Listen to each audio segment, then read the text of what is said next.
Les gars, on est en train de vivre un truc de fou, du jamais vu mondialement avec l'IA. Alex Hormozy l'a dit il y a pas longtemps, il y a un nouveau playbook pour la diaspora et moi j'ai appelé ça la diaspora advantage. C'est le fait de pouvoir vivre dans un environnement low cost, de pouvoir charger, facturer des pays occidentaux sur du high ticket et donc de pouvoir recruter chez soi, de pouvoir internaliser certains métiers grâce à des agents IA et donc d'avoir de plus grandes marges et de faire plus de cash collecté finalement.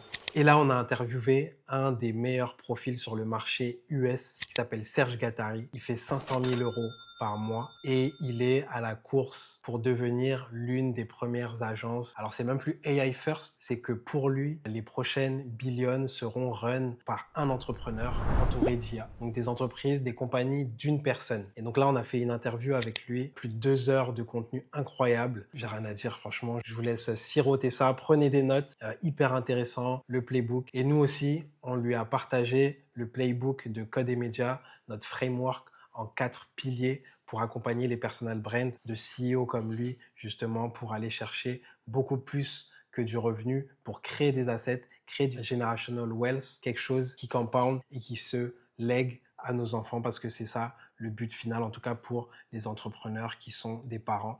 Donc voilà, je parle pas plus, j'ai trop parlé déjà même, je vous partage ça, allez regarder l'épisode, à très vite.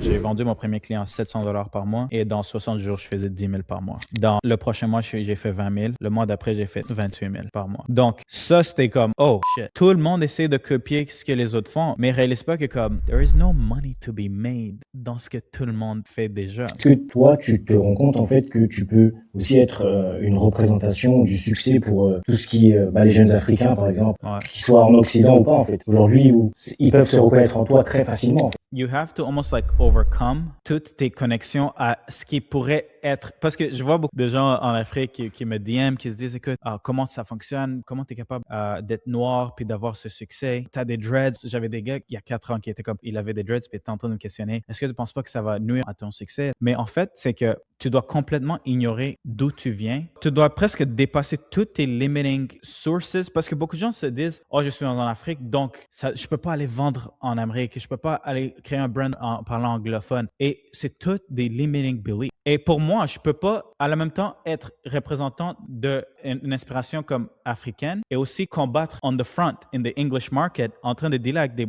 des gars qui they have everything, ils ont tout pour eux qui fonctionne. Donc, je pense même pas 2 secondes que je suis immigrant, que je suis noir, que j'ai des dreads. On est en train de play in the fucking arena. Serge, merci beaucoup de me faire l'honneur.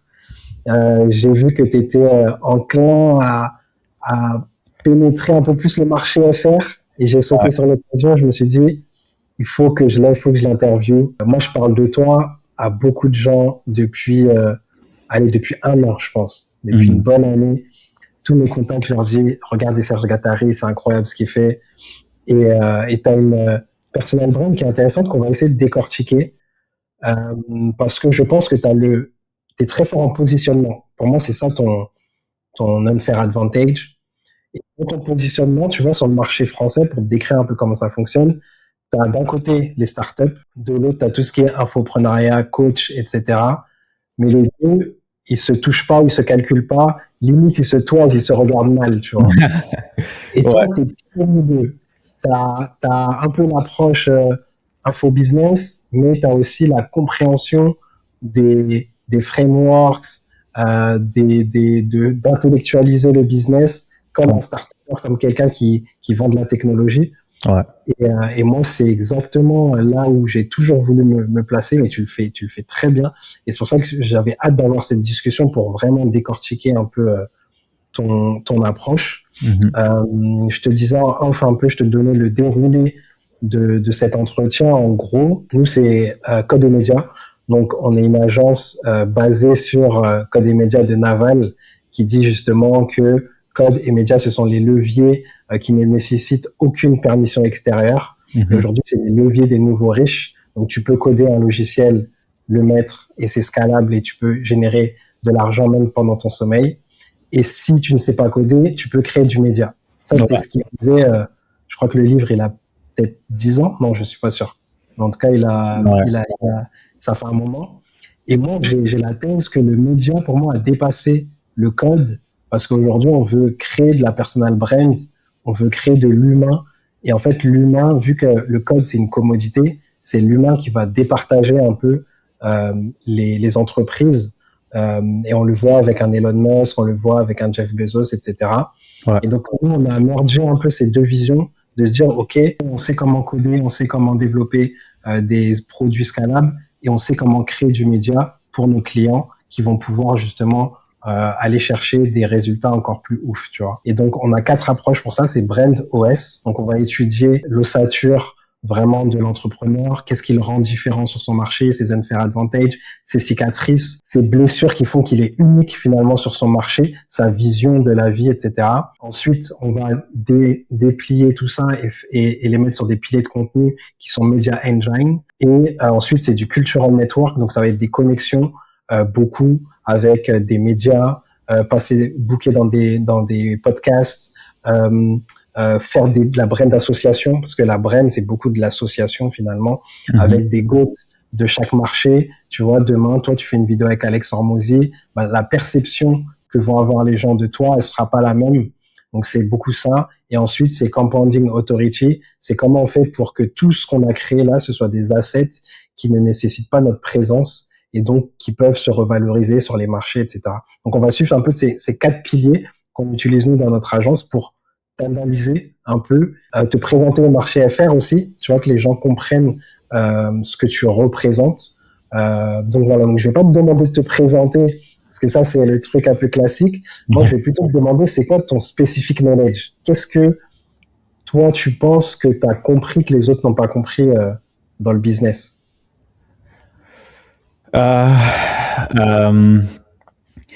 Je dirais que la première chose sur laquelle moi je me concentre beaucoup sur toutes les entreprises qu'on lance va être vraiment un unique insight qui nous permet de comprendre le marché mieux que tous nos compétiteurs. En fait, quand moi j'ai commencé à faire de l'argent, j'ai réalisé que tu fais pas d'argent parce que tu es un service provider, tu fais de l'argent parce que tu find un gap in the market, comme un arbitrage moment, pour pouvoir servir un marché où la demande est plus haute que le supply. Donc, 100% de mon temps chaque jour est spent en train d'étudier plus les trends, les marchés. Tu sais, je suis un peu dans le info space, je suis un peu maintenant dans le AI, kind of like app space. Je suis un content creator. Donc, je dois comprendre un peu qu'est-ce qui se passe dans le marché qui fait que certaines personnes ont des outsized returns. Donc, ils sont en train de générer plus de revenus. Tu sais, moi, je m'en fous un peu de following et des followers. Mais je veux comprendre qui fait le plus d'argent avec le moins de input. Et pourquoi? C'est quoi qui fait en sorte que le retour sur investissement sur leur temps, leurs skills est beaucoup plus fort que from what they input, right? Tu sais, j'ai appris cette leçon-là par un gars qui s'appelait Mike Maples. C'était un investisseur. Puis il disait que les meilleurs entrepreneurs sont pas nécessairement les gens qui travaillent le plus fort, mais c'est des gens qui connaissent quelque chose qui n'est pas encore accepté par la société, qui n'est pas, en anglais, ça s'appelle genre something that is not a consensus. C'est pas genre une croyance que tout le monde a. Et dès que tu as ce insight, ben, ça te permet de prendre des décisions, d'aller dans des marchés, de créer des offres, de créer des façons de livrer le service d'une manière que ça te permet d'avoir plus de leverage. Et donc ça, en fait, c'est les asymétries de marché. En fait, c'est t'essayes comme un VC, il essaye de se dire, OK, j'investis sur autant de boîtes et il y en a une sur 10 qui aura le truc en plus et qui va rembourser tous mes investissements. Exact. Ça, c'est genre leverage is everything. You know, tu sais, code des médias, j'imagine que vous comprenez ça assez bien si votre entreprise est basée sur ça. Parce que j'ai vu des entrepreneurs travailler fort toute leur vie, never made anything happen. Tu sais, genre, et je sais que tu peux travailler fort toute ta vie, mais l'univers ne récompense pas. The universe doesn't reward hard work. Tu sais, je peux dire ça comme ça. Et à quel moment tu l'as compris dans ton parcours? Ça a été quoi le moment clé? Il y a eu quelques moments, je dirais, pour trouver mon premier offre qui fonctionnait, c'était le premier moment où j'ai eu ce insight, qui était, tu sais, j'avais été dans des cours pour commencer des agences, j'avais fait des programmes, tu sais, de Sam Ovens, de Iman Gadzhi, j'avais fait des programmes sur Airbnb, j'avais fait sur Amazon FBA, j'avais fait du dropshipping, j'avais fait de la pub sur Facebook. Puis tout ça a pas marché. Pas parce que ça a pas marché, mais c'est parce que j'ai essayé de faire ce que le monde savait faire. Donc, il n'y avait pas un unique insight. C'était comme, oh, je vois cette personne, il livre avec Uber Eats. OK, ben, je vais aller être un employé sur Uber Eats. OK, ben, je peux pas m'attendre à devenir riche plus que la moyenne, right? Alors, ce que j'avais fait, c'est que j'ai quitté ma job en 2020 et il fallait que je fasse du outreach. Il fallait que je fasse la prospection pour générer des rendez-vous et pouvoir avoir mes premiers clients. Et ce qui s'est passé, c'est que j'ai réalisé que j'étais indiscipliné. Malgré que je voulais être entrepreneur, malgré que je voulais faire de l'argent en ligne, mon willpower était pas assez fort. Moi, je pense, il y a une leçon derrière ça, c'est que des entrepreneurs pensent qu'ils sont pas disciplinés, mais c'est parce que t'as pas un incentive d'être discipliné. T'as pas à me dire de travailler dimanche. Je sais que quand je travaille dimanche, je fais des millions. Donc, t'as pas besoin de me dire, oh, il faut que tu travailles dimanche. Non, j'ai déjà fait j'ai assez de récompenses que t'as pas besoin de me forcer de travailler les dimanches, right? Fait que quand j'ai commencé ma business, j'étais comme, oh man, est-ce que ça va marcher? You don't have a reward. Ton dopamine system n'a pas encore connecté que, OK, if I do this, then I get rewarded. Donc, les gens sont undisciplined. They're like, oh, I don't do outreach, j'ai pas de clients. C'est parce que t'as pas encore fait d'argent. Tu sais pas comment ça fonctionne la game. Alors, moi, ce que j'avais fait, c'est que j'avais vu un ad de Ravi à Bouvala. Il parlait des assistants virtuels. J'avais été sur onlinejobs.ph. C'est un site pour engager des VA aux Philippines. Et j'avais commencé à engager des VA. J'ai engagé une agence de VA. Je leur payais comme 400, 500, je pense que c'était comme $400 par mois. Ils ont commencé à faire du outreach pour moi.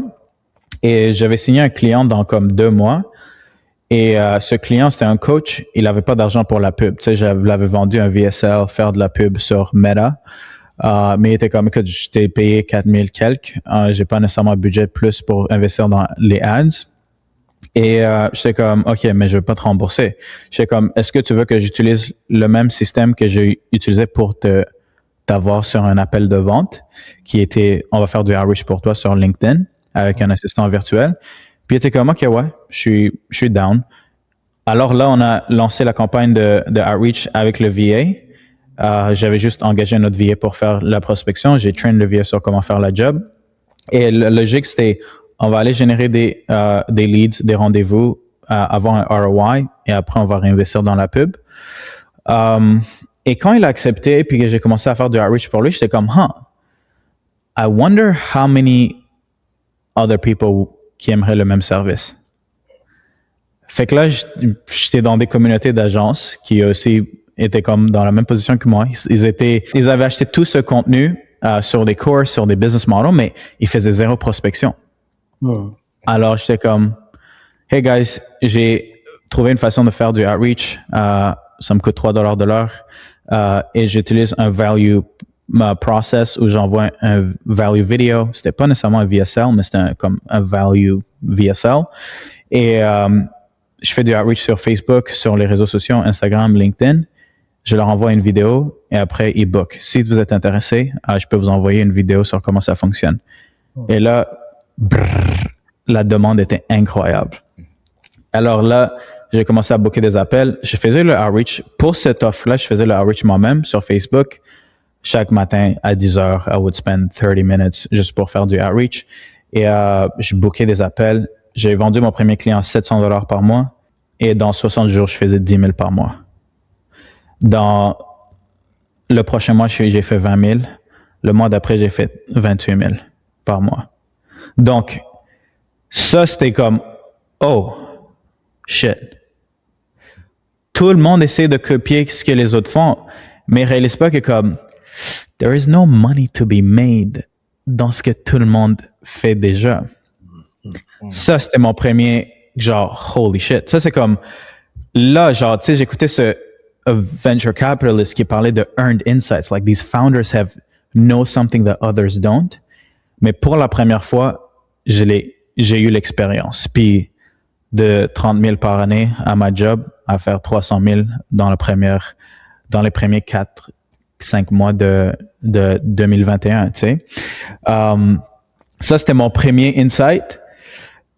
Mais si tu as des questions, avant d'aller sur le prochain, on peut... je vais challenger, moi je suis assez d'accord, je vais challenger un tout petit peu, dans le sens où moi, dans mes industries, j'ai toujours été un peu trop à l'avance. Mm-hmm. Et donc, du coup, tu es sur un time to market qui est trop tôt, tu vois, par rapport au marché. Et donc, du coup, ça prend pas. Et c'est là où tu dis, quand tu dis faire ce que les autres ne font pas, c'est là où je me dis, elle est où la nuance, tu vois, entre ouais. le marché. Ouais. Tu vois ce que je veux dire? Ouais, mais ok, ouais, je vais répondre à ta question. La raison pourquoi ça a marché, c'était pas que c'était nouveau. Ouais. C'était pas ça. Ok, j'ai compris. C'est que non, là, ça a marché parce que il y avait un problème. Ça, c'est la base. C'est que moi, j'apportais juste une solution qui a un problème, mais d'une manière, le positioning ou le framing de la solution était que la raison pourquoi ces gens-là avaient un problème, c'est parce que ils n'avaient pas les skills, ils n'avaient pas l'argent pour pouvoir payer quelqu'un d'autre ou payer des ads puis générer des rendez-vous pour eux-mêmes.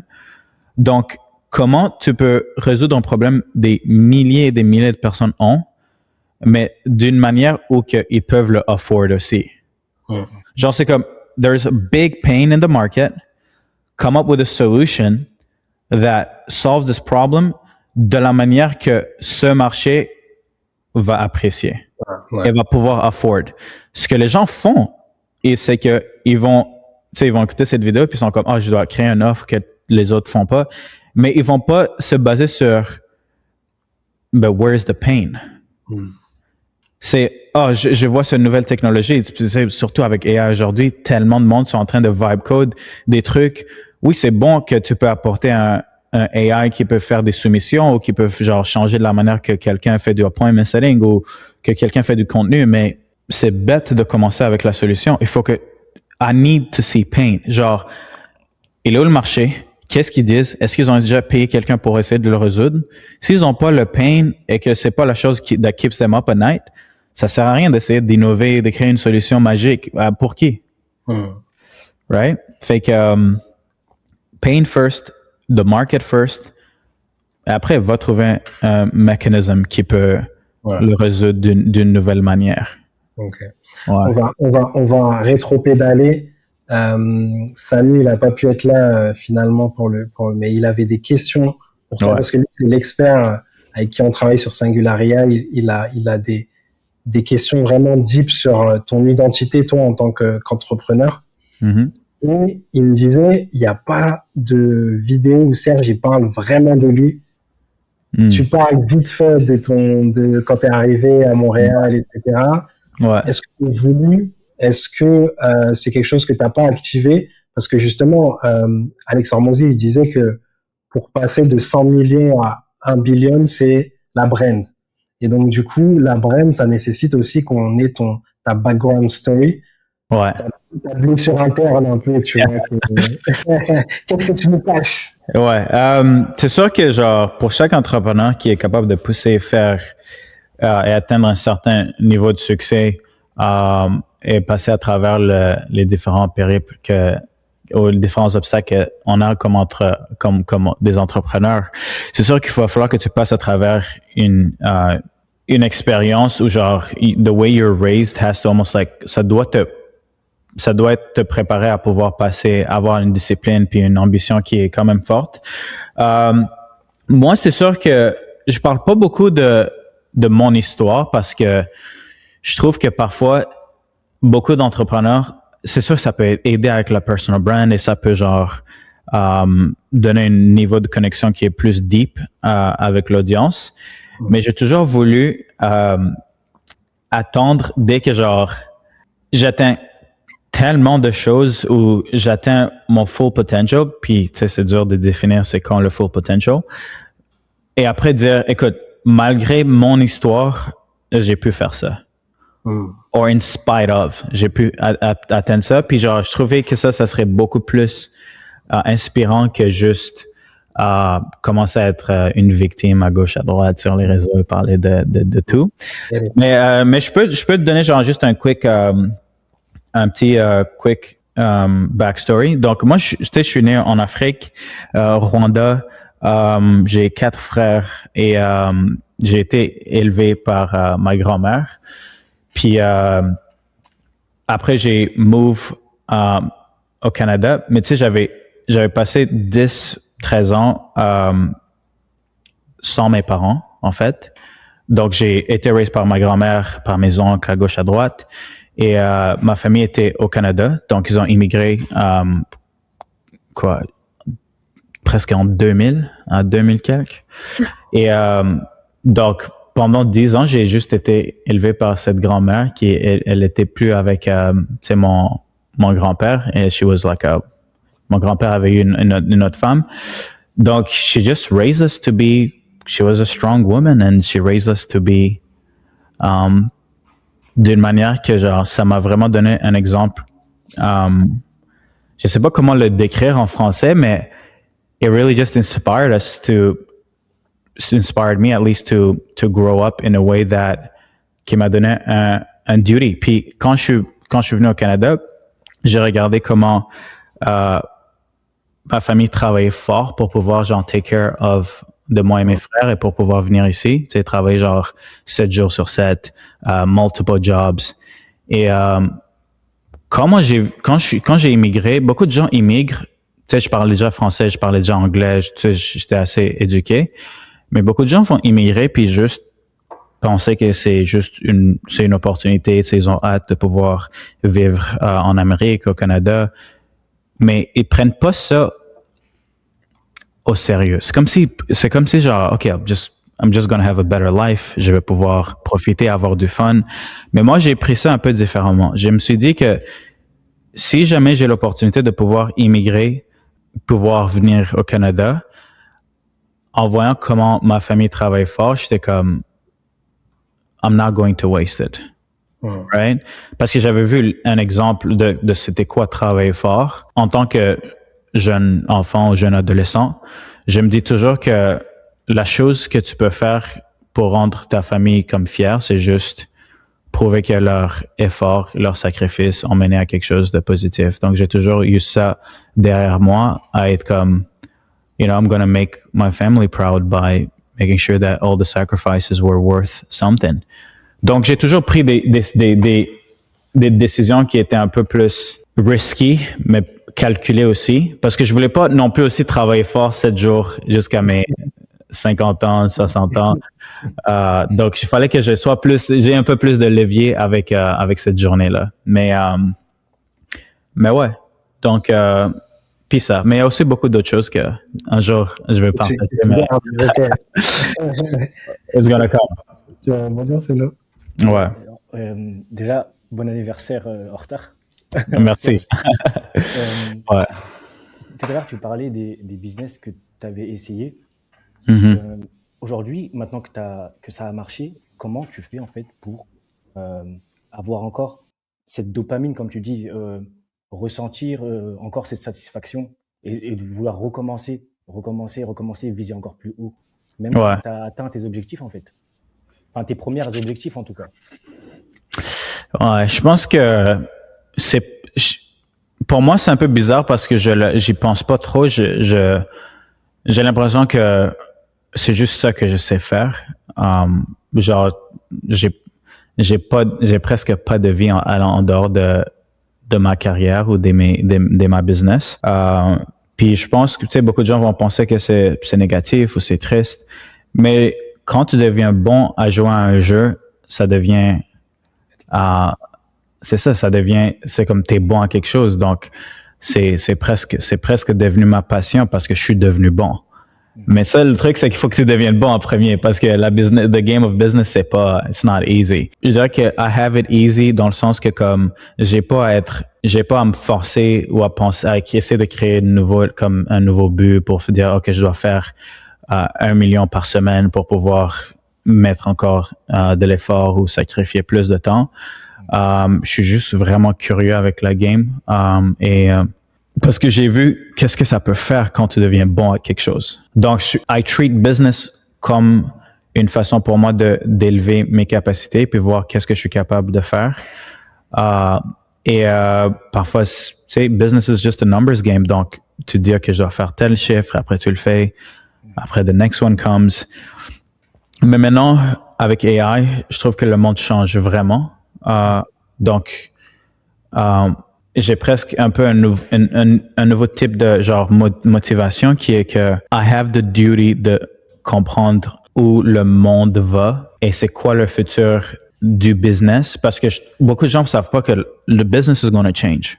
Genre, le monde va changer vraiment bientôt et ça va pas être que, OK, t'es intelligent, donc t'es valable pour la société. Genre, même ça va changer. Et c'est vraiment, it's really scary what's happening in the world right now. Ouais. C'est clair.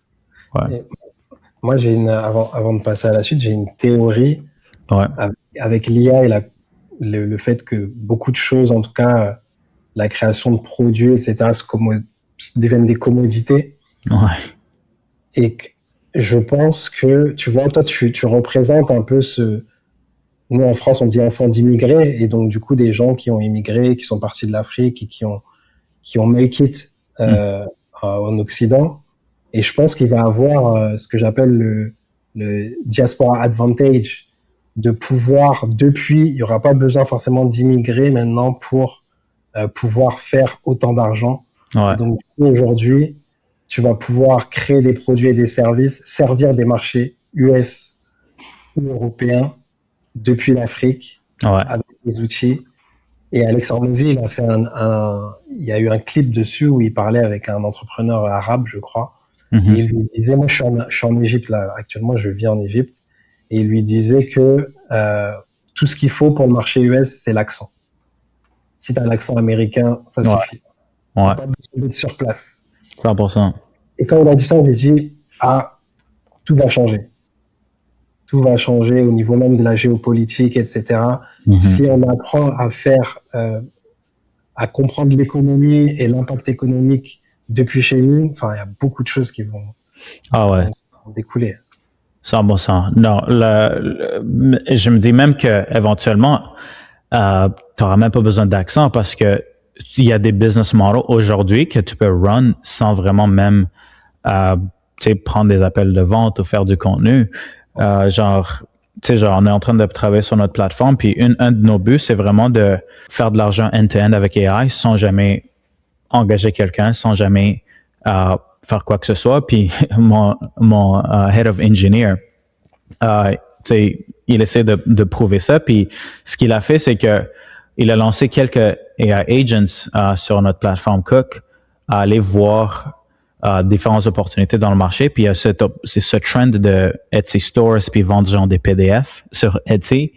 Puis il a envoyé les AI, il a dit, OK, va apprendre comment le faire sur YouTube. Les AI ont utilisé un browser, ils sont allés checker toutes les vidéos YouTube sur c'est quoi la stratégie sur comment vendre sur Etsy. Puis après, ils ont appris comment créer le produit sur Etsy. Puis ils ont appris comment créer le site, puis comment market. Puis AI a créé les PDF. Puis les gens sur Etsy ont commencé à acheter les assets. Genre, comme une business comme ça, tu sais, ça fait pas des millions yet, mais à n'importe quel moment où tu es capable d'avoir de l'attention, créer un produit avec AI et pouvoir le vendre et le livrer sans que tu aies à faire quoi que ce soit, what the hell? Like, genre, c'est magique, right? C'est sûr que ça devient un peu plus difficile à faire dans des conditions où tu vends à des entreprises où ils ont besoin de te faire confiance. Mais je commence à vraiment être ouvert à l'idée de pouvoir juste vibe, cook des business où tu n'as même pas besoin de personal brand. Malgré que ça devient plus compétitif, it gets easier, commoditized. Mais ouais, le monde est... c'est fou. En fait, tu dis d'être retiré justement de tout sauf le contenu. Et aujourd'hui, c'est tout ce qu'il y a autour de toi, 95%. C'est le studio qui est fait en gros. Et concrètement, aujourd'hui, c'est quoi les 2 heures où toi, tu es vraiment là et la machine, en fait, fait quoi autour de toi, du coup, aujourd'hui? Donc, à part le contenu, genre, euh, qu'est-ce que ça veut dire? Genre, c'est quoi que, à part, c'est quoi qui se fait en dehors de ce que moi je fais? Ou, Concrètement, toi, aujourd'hui, tu te focuses ouais. sur quoi d'autre que le contenu, par exemple? Parce que aujourd'hui, je pense que Ah, tu produis quand même beaucoup de contenu. ouais. Je passe beaucoup de temps avec AI. Je passe beaucoup de temps à essayer de recréer ma business avec AI first. Donc, tu sais, juste pour du contexte, moi, ma business, je dirais qu'on est plus sur comment on cherche des meilleures offres, comment on crée le meilleur positionnement pour des clients, comment on génère de l'attention avec des ads, avec du contenu. C'est second, c'est pas nécessairement la première chose qu'on fait. Et comment on vend et comment on crée un fulfillment process qui est capable d'être scalable. Donc, moi, à part, je crée le contenu, I'll create content, je vais faire des workshops, mais le reste de mon temps est passé avec How to Cook with AI. Beaucoup de gens ne comprennent pas que pour vraiment comprendre le futur, il faut que tu sois la personne qui passe le plus de temps dans ce futur-là. Donc, il y a beaucoup d'entrepreneurs ou de CEO qui se disent que, oh, je vais juste engager un AI engineer ou genre des kids de Fiverr ou Upwork qui savent utiliser Claude ou qui savent utiliser genre tous ces systèmes. Mais ce que j'ai appris, c'est que tu peux pas utiliser AI, même si tu es un ingénieur ou même si tu as de l'expérience, tu es curieux, tu utilises ces outils-là. Si tu n'as pas de judgment ou d'expérience qui te donne une perspective qui est unique, les choses que tu vas créer avec ces technologies-là vont pas être valables, elles vont pas être valuable. They're going to be just slop. Alors, j'ai réalisé que en fait, les personnes qui sont le mieux positionnées dans cette pivot de AI, c'est les personnes qui ont déjà des workflows et qui ont beaucoup d'expertise dans des industries, dans certaines niches, et qui peuvent recréer la même business, le même workflows, mais avec AI. Donc, même avec une équipe d'ingénieurs, ils peuvent pas créer la même chose que moi je peux créer avec AI. Parce que I already have taste. Je sais comment l'attention se transforme en argent. Ils peuvent pas savoir comment tu peux come up avec une idée et comment cette idée va devenir une business qui fait 1 million chaque 90 jours. Eux, ils peuvent comprendre comment genre, OK, je vais automate un intake process ou comment je vais checker un workflow pour checker comment les ads fonctionnent, mais ils savent pas c'est quoi créer un mouvement. Donc, je passe beaucoup de temps à essayer d'utiliser AI pour essayer en fait de codifier mon judgment et le mettre dans un système où je peux aider à livrer mon expertise sans avoir à, payer 100 000, 200 000 en salaire par mois. Parce que toi, pour passer sur la phase 2 Media Engine, pour ceux qui nous écoutent, tu disais justement, tu es passé de 0 à 30 cas par mois, de 30 cas par mois à quasi 500 000 par mois. Mm-hmm. Et là, ton objectif, c'est toi de t'extraire du business et de te remplacer, limite de remplacer tes équipes. Et tu me dis, mon objectif, c'est d'être une boîte run by one person. Et donc, du coup, comment tu arrives à cette sensibilité-là dont tu parles? Comment tu arrives à la standardiser? Parce que c'est là où c'est difficile, tu vois, justement, d'extraire cet ADN-là et d'en faire un produit. Ouais, c'est vraiment difficile. On est à notre 4e version de notre plateforme, mais je trouve qu'on est rendu à une étape où c'est possible. Donc, le bottleneck pour pouvoir standardiser et productize ton knowledge, en fait, le bottleneck n'est pas nécessairement la capacité de AI. Je pense qu'AI aujourd'hui, the features, the tools sont unbelievable. La technologie est à un point où tu peux tout faire. Le bottleneck n'est pas nécessairement aussi tes skills ou ton judgment. Je pense que beaucoup de gens ont de l'expertise. Mais ce que j'ai remarqué qui était le bottleneck dernièrement, c'est que c'est en fait la raison pourquoi une compagnie est capable de scaler de 0 à 30 000, de 30 000 à 300 000 par mois, de 300 000 par mois à 3 millions par mois et plus, c'est que il y a des employés qui ont certains skills, ils savent faire une chose, mais aussi un contexte sur la business et sur le client. Donc, par exemple, Un consultant va onboard un client, va mettre en place une stratégie. Et après, il va envoyer ça à la personne qui va faire le contenu ou qui va de faire du copywriting. Et après, il va l'envoyer à un media buyer qui, lui, va savoir comment faire du media buying, et campaign budget, bla, bla, bla, bla, bla. Et après, il va envoyer ça peut-être à il va avoir une autre équipe qui s'occupe de sales. Puis sales va avoir un contexte sur les leads, sur le contexte de l'offer et sur le client. Donc, une compagnie, c'est vraiment juste un organisme de skills et de contexte. Et la raison pourquoi une compagnie, de plus qu'elle fait d'argent, le plus qu'elle doit engager plus de personnes, c'est parce on a besoin de plus de systèmes d'employés qui ont plus de skills et plus de contexte. Donc, l'organisme devient plus gros parce qu'il y a tellement de contexte qu'aucune personne peut hold all that context. Right? Alors, on essaie vraiment de créer un app où genre, OK, you can come in, give your business, and then you can go build the assets. Mais on a réalisé que execution, créer du contenu, créer un tunnel de vente ou créer des ads, ça vaut rien. Parce que même si tu peux faire ça, OK, je te donne 10 clients ce mois-ci et je te donne 40 clients le prochain mois. Est-ce que tu vas aller parler à Claude puis dire, OK, on a un nouveau client, il faut créer leur offer, il faut créer le ads, il faut créer ça, il faut créer ça? Non, c'est pas, ça devient toujours le bottleneck, c'est que c'est trop de contenu que je peux hold as a one-person company. Donc, ce qu'on a, le nouveau architecture du operating system qu'on travaille dessus, qu'on a créé, c'est que on veut tout le contexte, tout le contenu de tous nos clients dans un one AI system. Je veux pas que mes clients deal avec un CSM, un account manager, un client support. Je veux que ce qu'il dirait à l'employé, je veux qu'il le dise à AI. Je veux que l'appel de vente sent to AI, the AI brain. Je veux que le onboarding call soit sent to the AI brain. Je veux que leur ad account soit sent to the AI brain. Je veux que leur sales call dans leur business soit sent to the AI brain. Je veux que la manière que eux livrent les résultats soit sent to the AI brain. Comme ça, je peux dire à AI, hey, utilise nos frameworks sur comment créer leur offer. Utilise mes frameworks sur comment créer les ads. Parce que AI peut créer des video ads. It will come up with the creative. It will stitch the videos together. Il va aider les captions. Il va utiliser le browser comme moi je l'utiliserais. Donc, par exemple, il y a un client qui avait un problème avec sa campagne pub. J'ai pas été Open Ads Manager puis dire je vais aller cliquer cette campagne puis voir c'est quoi le cost per lead, c'est quoi le targeting, c'est quoi qui marche. J'ai juste dit à AI, écoute, est-ce que tu as le contexte sur ce client?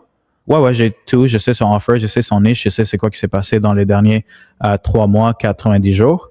OK, j'ai dit, OK, va utiliser le browser, puis va ouvrir sa campagne pub, puis audit qu'est-ce qui se passe. Utilise le skill sur comment nous, on audit une campagne, puis dis-moi ce qu'on devrait faire. Puis si le AI va open un browser, va aller sur le ad account, va cliquer sur les derniers 7 jours, les derniers 30 jours, les derniers 90 jours, et après, il va dire, OK, le targeting est pas bon, ou les creative est pas bon, ou le budget est pas bon. Là, je fais juste approuver. Est-ce que tu veux qu'on crée les nouveaux pubs pour tester? Je fais juste approuver. Oui, crée le nouveau ads. Est-ce que je peux increase le ad account? Est-ce que je peux increase le budget? Je fais juste approuver. Mais là, ce que ça fait alors, c'est que de toutes les AI tools, le problème, c'était toujours le contexte. C'est que faut que j'aille parler, tu travailles avec quel employé? Il connaît c'est quoi qui se passe? Alors moi, je peux pas gérer 100 clients, je peux pas. Mais maintenant, j'ai 200 clients et tous les messages qu'ils ont envoyés sur Discord, sur Slack, tout se fait update chaque jour. Qu'ils parlent avec moi ou pas avec moi, c'est pas important. Tout leur sales call, update every day. Fait que là, je peux aller sur dire, Cook, hey, qu'est-ce qui se passe avec ce client? C'est quoi qui se passe? Pourquoi lui, il fait de l'argent, puis lui, il fait pas?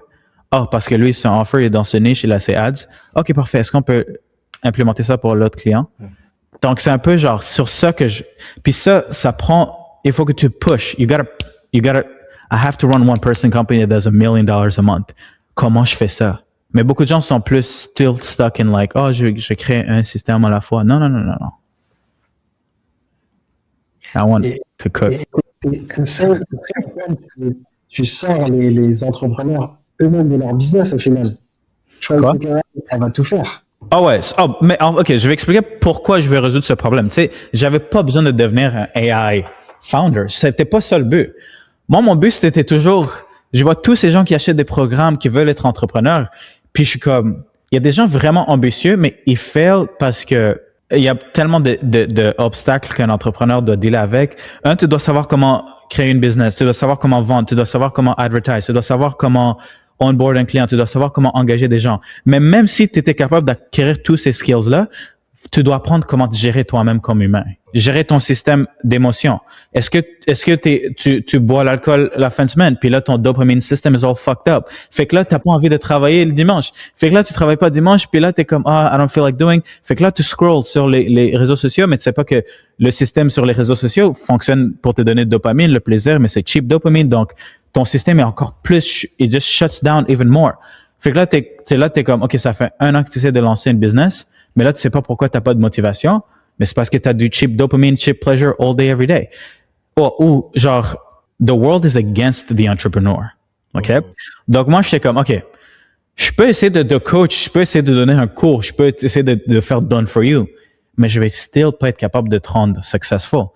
Mais, what if je pourrais mettre toutes mes connaissances, tous mes atouts dans un système et mettre tes clients, leur contexte dans un système, et l'AI a déjà toutes les connaissances, même plus de connaissances que moi. Donc, je te donne accès à infinite knowledge, mais je te permets aussi à créer des employés qui sont AI employees, qui peuvent utiliser ces skills et le contexte de tes clients pour leur servir.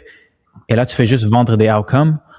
Donc, mon but, c'était vraiment genre, comment je peux aider quelqu'un comme moi qui débutait, qui a passé 3 ans à essayer d'aller cours, faire des 1000 cours avant même d'avoir un client. Est-ce que j'aurais pas pu faire de l'argent dans mon premier mois? J'aurais pu. J'aurais juste, la raison, to get to 30K a month, j'ai créé un offer, je suis allé dans un Facebook Groups, j'ai envoyé 30 messages par jour. Par exemple, je vais dire un exemple. Mon oncle, il veut lancer une business de cleaning. Puis là, il marcelle sur ça. Je suis comme, hey, est-ce que tu peux m'aider à générer des clients? Avant, j'aurais dû, OK, je vais aller voir c'est quoi le offer qui marche dans le cleaning niche. Je vais m'éduquer sur le cleaning, blablabla. Hier soir, il était là. Je suis allé sur Cook, j'ai dit, hey guys, I want to launch a cleaning offer, residential and commercial. Trouve-moi tout le monde qui est en train de advertise right now un cleaning offer. Puis là, il m'a lancé un report. Il m'a montré toutes les compagnies, il m'a montré leurs ads, il m'a montré leurs offers, il m'a montré tout leur funnel. Puis là, c'est juste une question de, OK, réplique ça, mais c'est juste ça notre business. Crée les ads, claire le funnel, crée le deck sales, utilise le calendar, create a new calendar, create a new sequence. Puis là, j'aurais juste donné des rendez-vous à mon oncle. Va close. Voici comment tu vas close des contrats, voici le prix. Ou sur le Facebook Outreach, c'est voici le document sur comment Facebook Outreach work. This is my niche. Open a browser, go find the best Facebook groups, puis commence à faire de la prospection. Donc, donc le gap de, si tu sais vraiment, tu as juste à savoir la stratégie and where you want to go, mais AI peut tout faire littéralement aujourd'hui.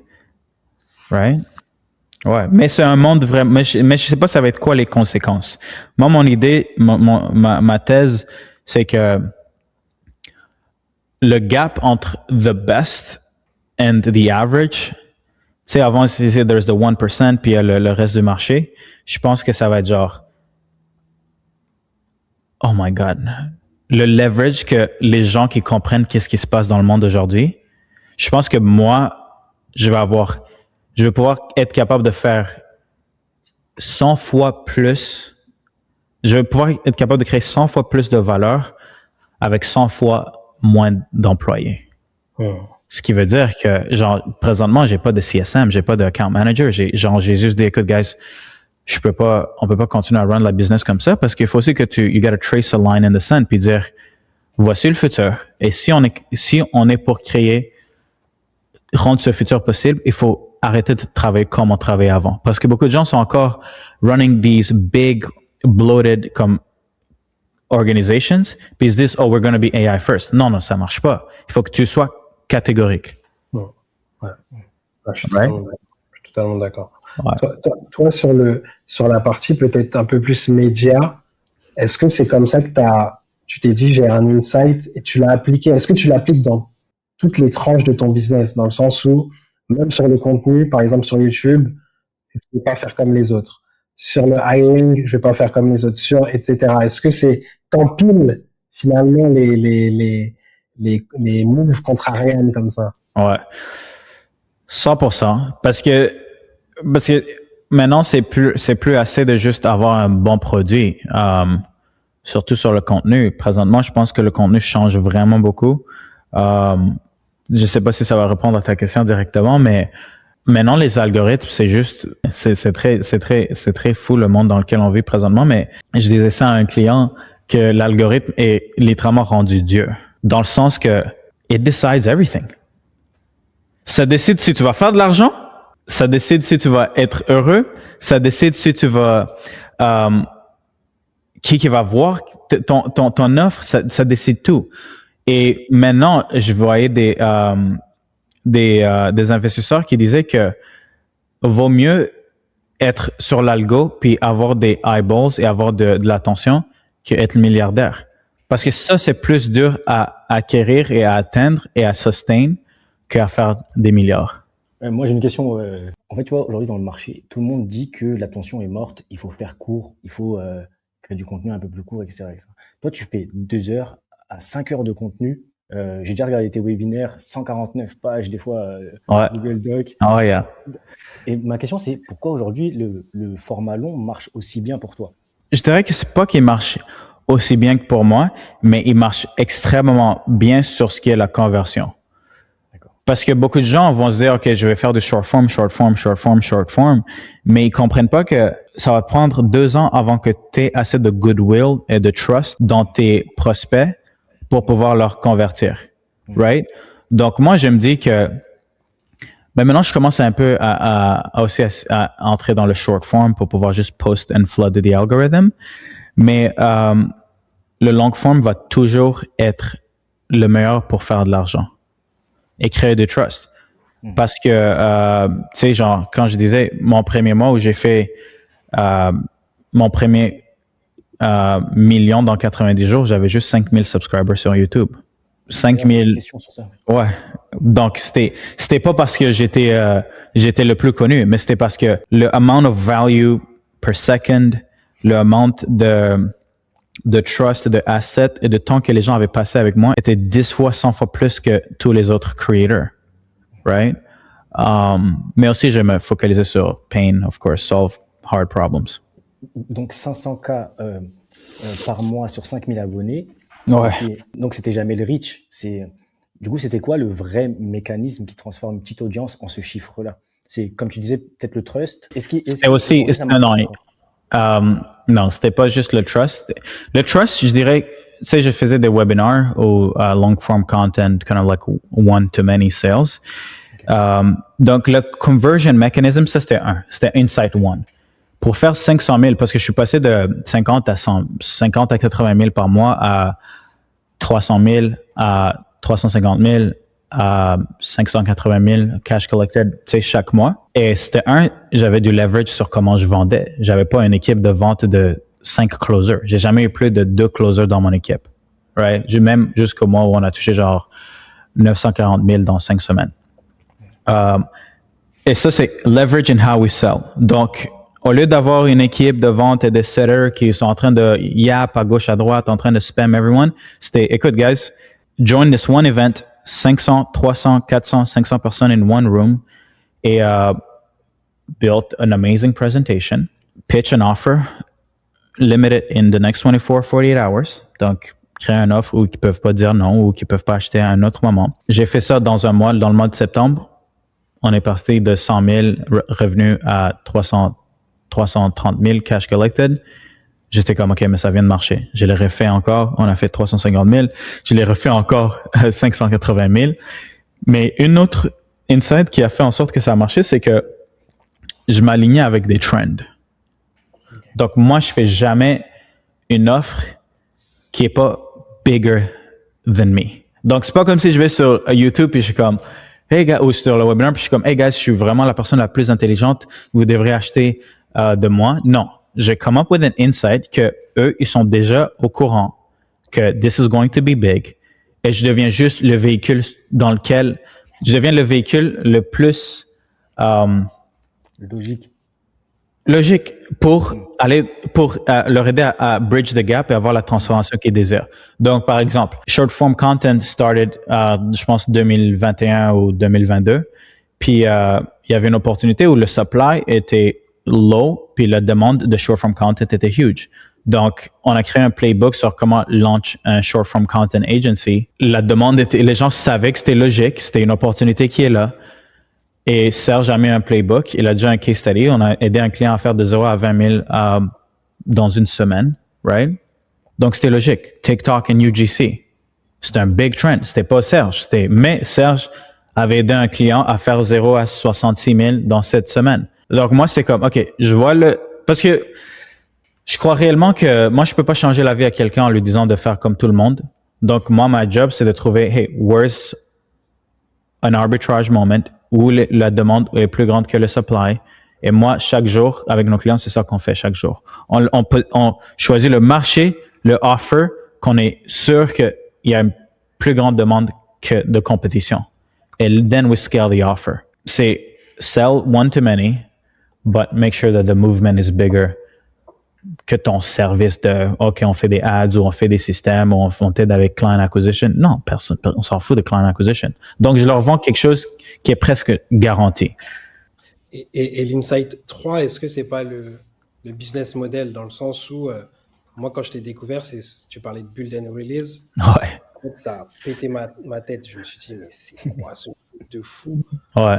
Et ce truc de se dire, je réduis le temps, tu vois, un peu, c'est un peu comment dire, la variable la formule de l'offre d'organiser. Je réduis le temps où j'ai accès à la valeur et je te donne tout, en fait, en 6 mois, je crois, c'est ça, quelque chose comme ça. 3 mois, 6 mois, ouais. Et tu payes upfront et en fait, La valeur, ça te fait du cash collecté sur les premiers mois. Et ensuite, tu dupliques ce modèle-là sur un gros volume de personnes. Ouais, 100%. Ouais, c'est ça. Le troisième insight, c'est qu'on était nos prix étaient de 10 000, 15 000. Donc, ça prend pas beaucoup de ventes pour faire 200 000, 300 000, 500 000 par mois.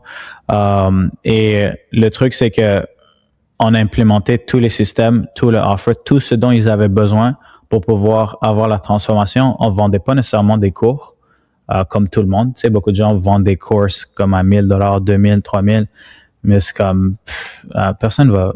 Ça marche pas. Donc, nous, on a commencé à faire du done for you avant que tout le monde fasse du done for you, a productized service. Et j'avais shut down mon done for you agency parce que j'ai réalisé que quand tu vends un service de done for you, tu sais, comme faire du appointment setting ou content creation, you're commoditized, right? Et j'avais eu ce insight de comme, OK, mais si je suis capable de trouver la transformation que les gens désirent, trouver tous les piliers dont ils ont besoin d'avoir pour avoir la transformation, ils ont besoin d'un offer, ils ont besoin d'un système d'acquisition de clients, ils ont une façon de vendre et aussi ils ont besoin de pouvoir fulfill. Ben moi, mon programme ou notre solution, c'était on va résoudre tout ça dans 4 semaines et on va optimiser ça dans les 8 semaines après. Mais vu qu'on n'est pas en train de te vendre un retainer où on va travailler pour toi dans les prochains 12 mois et qu'on te vend le système, l'infrastructure qui crée le résultat que tu désires, alors tu es supposé payer pour la valeur que ce système est censé produire. La manière que je crée le pricing, c'est probability of outcome multiplié par le potential of that system. Donc, si j'ai un système qui me fait, par exemple, on a un webinar funnel qui fait, par exemple, 100 000 par semaine. Que tu le veuilles ou non, ce système est prouvé de créer une certaine valeur. 100 000 par semaine. OK? Donc, une compagnie à 5 millions par année en utilisant les webinars. Mais la probabilité que tu recrées le même outcome que moi est peut-être pas aussi haute. Donc, c'est à 50-50% that you achieve the same outcome. Parfait. Ça crée 5 millions par année de front-end revenue, multiplié par 50% de la probabilité que tu recrées ce même outcome, donc 2,5 millions par année potentiel. OK, je veux 10% de ce potentiel pour pouvoir t'aider à bâtir l'infrastructure. Donc, tu charges sur probable outcome. Et tu charges pas nécessairement par rapport à les autres webinar agencies chargent 5 000 par mois. Non, moi je veux pas travailler sur mon temps. J'ai pas le temps pour ça. Mais donc le pricing aussi c'est un levier qui est vraiment important pour pouvoir faire beaucoup plus d'argent. Mais ça revient toujours au positionnement, right?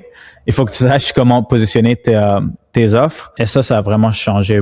Sur nos clients aussi, on a des clients qui vendent à des dentistes, à des roofing companies, à des gens qui font, des cuisines. Et c'est, hey, on n'est pas une agence. On va te donner l'infrastructure. T'as plus à payer personne. Puis là, ces gens sont comme, OK, ouais, vas-y, $8 000 upfront, $15 000 upfront. Juste parce que tu leur dis que tu vas bâtir une infrastructure et que tu vas pas être une autre agence qui va juste charger des retainers per month et qui va rien faire. Trop fort. Ouais. Trop fort. C'est l'autre. T'as une question peut-être avant d'arriver sur le dernier point? Ici directement, non.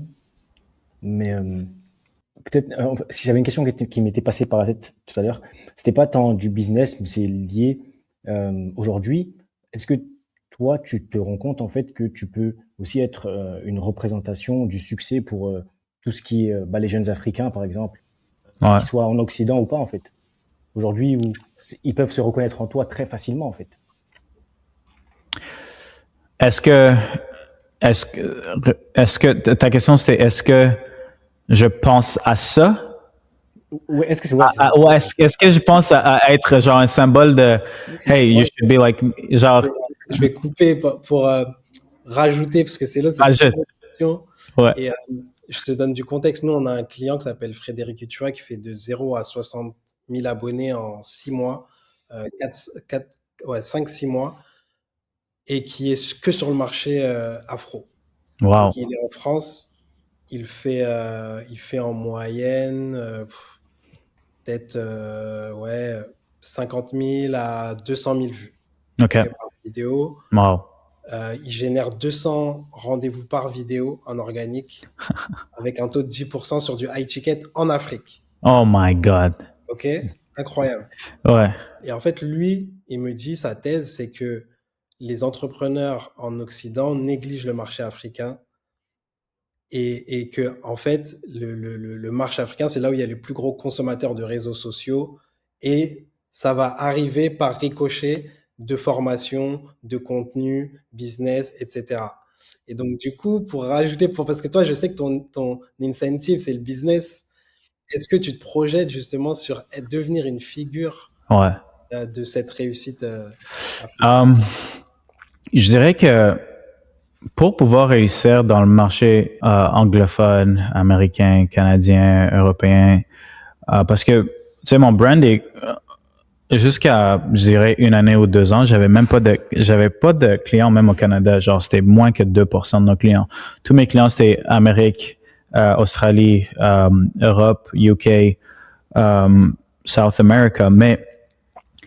Et pour que tu puisses, je pense, créer un brand aussi fort dans ces pays, puis ça va un peu expliquer pourquoi je me suis jamais vraiment focalisé sur même le marché francophone ou quoi que ce soit. C'est que you have to almost like overcome toutes tes connexions à ce qui pourrait être, parce que je vois beaucoup de gens en Afrique qui me DM, qui se disent, écoute, est-ce que tu peux, comment ça fonctionne, comment t'es capable d'être noir puis d'avoir ce succès, t'as des dreads, comment ça fonctionne, est-ce que tu penses, j'avais des gars il y a 4 ans qui étaient comme, est-ce que tu penses pas qu'avoir des dreads, il avait des dreads puis il était en train de me questionner, est-ce que tu penses pas que ça va nuire à ton succès, est-ce qu'il y a pas de, mais en fait, c'est que tu dois complètement ignorer d'où tu viens pour pouvoir, comment je peux dire, tu dois presque dépasser toutes tes limiting sources, parce que beaucoup de gens se disent, oh, je suis en Afrique, donc je peux pas aller vendre en Amérique, je peux pas aller créer un brand en parlant anglophone. Et c'est toutes des limiting beliefs. Et pour moi, je peux pas, à la même temps, être représentant de une inspiration comme africaine et aussi combattre on the front in the English market en train de dealer avec des gars qui they have everything, ils ont tout pour eux qui fonctionne. Donc il faut que littéralement je dois je pense même pas 2 secondes que je suis immigrant, que je suis noir, que j'ai des dreads. On est en train de play in the fucking arena. Donc, we're gonna win on who's the best. Ça n'a pas rapport. Puis, ce que les gens comprennent pas, c'est que le marché s'en fout quitter parce qu'il y a une façon, il y a un niveau de compréhension du monde et de l'univers et du game de business que tu atteins et que, oh shit, cette personne est jusqu'au point où mes propres idées de qui il est sont secondes, genre sont pas importants. Moi, si je suis pas capable de vendre à quelqu'un qui m'aime pas, je suis pas assez bon. Je peux toujours aller inspirer les gars, mais je trouvais que moi, le plus grand service que je peux faire à quelqu'un qui ressemble à moi, c'est de lui montrer que, bro, tout est fucking possible. J'ai jamais pensé que je pourrais, parfois, puis je peux même pas passer un moment à penser à mon succès parce que le moment où tu commences à dire what the fuck, c'est incroyable ce que j'ai atteint, c'est le moment où tu commences à croire que C'est fini. c'est comme si ça t'enlève un peu du game. C'est comme si, oh wow, je suis tellement mieux que les autres. Genre, en 2022, je retournais en Afrique. J'avais pas retourné depuis 2019, je pense. Et ce mois-là, j'avais, la semaine même, je recevais 100 000 de dépôts dans mon compte. La prochaine semaine, j'allais recevoir 219 000 de dépôts. La semaine d'après, je recevais genre 169 000 dollars dans mon bank account. Et je retournais en Afrique, au Rwanda, pour aller voir ma famille, mon grand-père.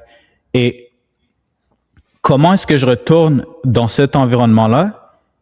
Et je l'explique que ce mois-là, je venais de toucher 440 000 de profit cash, personnel. Je peux même pas en parler parce que, et moi, dans ma tête, j'étais pas comme, oh, wow, c'est fou, je retourne, je fais tellement d'argent. C'était, no, I play this game, ça c'est normal. Je conduisais encore une auto à 2000 dollars. C'était pas quelque chose d'impressionnant, c'était, it's just fucking who I am.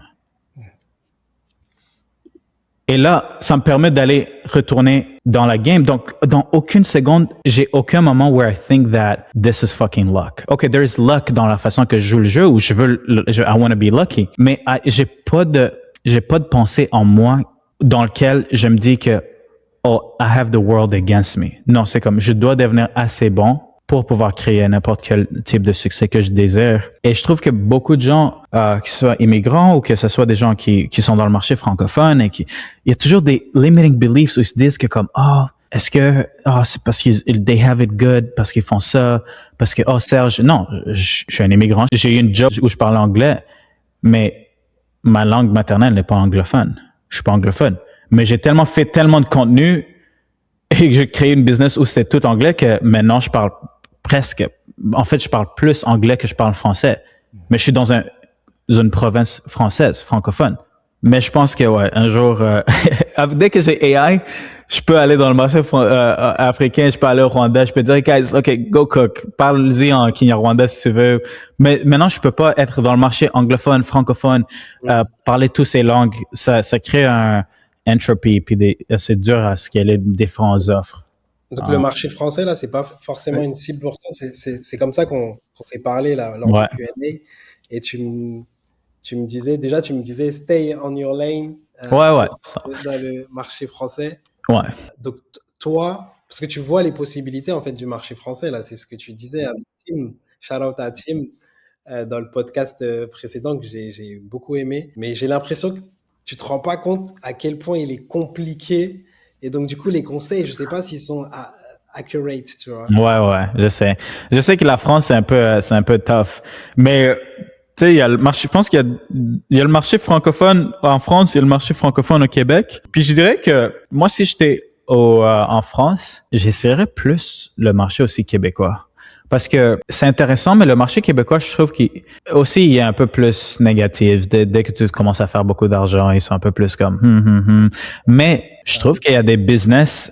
Je pense qu'il y a plus de business ici qui sont beaucoup plus ouverts à croître que. Je pense que la mentalité ici est un peu plus proche de la mentalité américaine que la mentalité de France. Ouais. Donc, ouais. Dernière question et puis on va closer. Tu parles de generational wealth. Moi, c'est comme ça que j'ai aimé ton contenu, hein, parce que moi, je suis papa, j'ai 3 enfants. Et donc, c'est un sujet tous les jours pour moi de qu'est-ce que je vais laisser. Et donc, même dans la manière de structurer le business, il faut que ce soit quelque chose qui Qui soit compound. Ouais. exactement, qui compound, qui peut être repris ou soit peut être revendu. Hmm. Toi, c'est quoi ta vision, what is your play on this for? Ouais.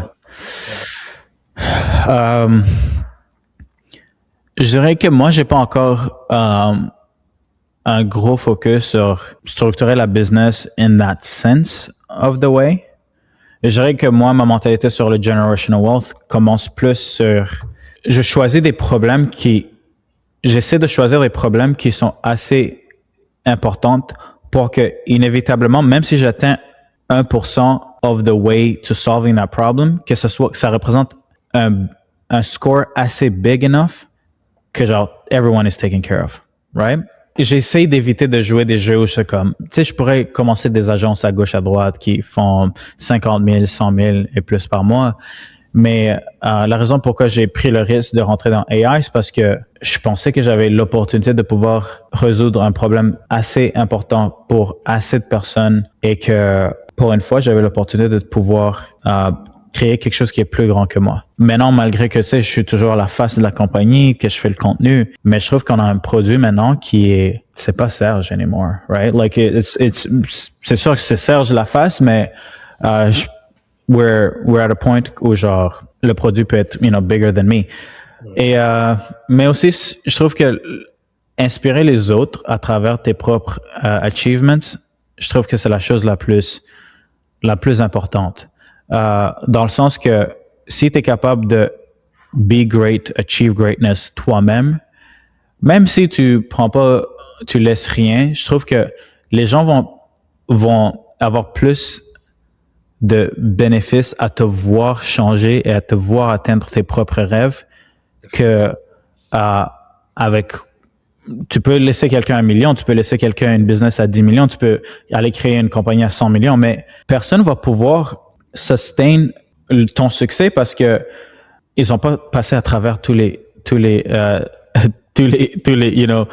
the things that you had to go through. Fait que moi, je pense pas que je peux aider quiconque dans ma famille monétairement, parce que même si je te donne l'argent, ben, tu sais pas comment gérer l'argent, tu vas juste aller acheter une belle auto, tu vas commencer à juste dépenser à gauche, à droite, que ce soit mes propres enfants. Moi, je vais juste leur dire, écoute, guys, c'est sûr, vous allez vivre une belle vie parce que vous avez moi comme père ou mes frères ou ma famille n'a pas besoin de s'inquiéter pour l'argent, mais c'est pas mon argent qui va prendre soin d'eux, tu sais, genre, c'est pas parce que, je suis riche, whatever, right? Mais si je peux te montrer que, écoute, tu peux croire en toi-même et tu peux prendre des risques et tu peux te lancer dans des choses qui ne sont pas certaines et devenir assez instruit pour pouvoir résoudre des problèmes pour la société, devenir quelqu'un qui résout des problèmes pour d'autres personnes et que en se focalisant sur ça, que tous tes désirs peuvent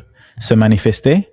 Si je peux inspirer quelqu'un à se concentrer sur ça, ben, s'ils veulent l'argent, ils vont faire l'argent eux-mêmes. Et s'ils veulent atteindre n'importe quel but, ils vont pouvoir le faire. Donc, et c'est pour ça que j'ai aussi, la raison pourquoi ça revient toujours à AI, c'est parce que les choses qui changent la vie à quelqu'un, avant, c'était pas quelque chose qui s'apprend. C'est pas quelque chose que je peux t'apprendre comment faire quelque chose. C'est quelque chose, you have to earn it. Et pour la première fois, on a l'option de pouvoir mettre les choses qu'on a earned from sweat, from risks, from sacrifices, from being afraid and still fucking doing it anyway. Là, j'ai l'opportunité de pouvoir mettre ma façon de penser dans un système et te dire, écoute, t'as accès à tout. Right? Donc, generational let's fucking win. Let's go do it big. Puis après, AI va apprendre puis va t'aider aussi après. Ouais. Bah, c'était le mot de la fin. Merci beaucoup. Ouais. Et Merci. let's go cook. Let's cook. Let's cook.